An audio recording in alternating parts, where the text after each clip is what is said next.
faarac cali shire waxaan leenahay nin wanaagsan oo qiimo leh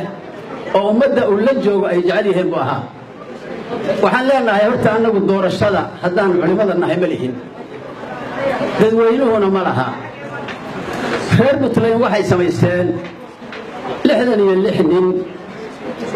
ra'iisul baarlamaanka goortaa baarlamaan intaas waxay doortaan ninka ay rabaan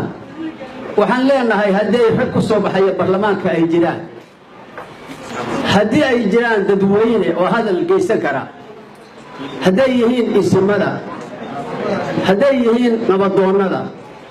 hadday yihiin wax ku oolka waddanka waxaad u soo saadhaan nin magac wanaagsan ku leh nin dadka hoggaamin kara nin markuu mas-uulnimo hayay si wanaagsan dadkoo dhan uga dhaqmaayay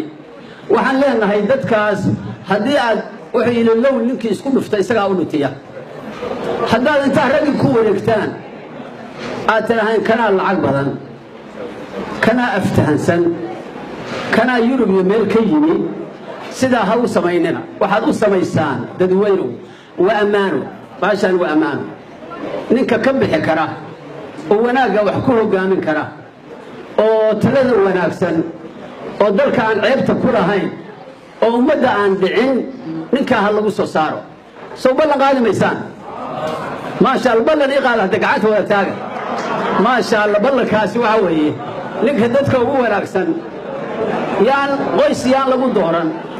oo waa reer hebel yaan la odhan oo waa kidaa yaan la odhan oo yurub uu joogi jiray yaan la odhan waxaa lagu soo saarayaa dadkaas ninka dadka hoggaamin kara oo ilaahay ka cabsanaya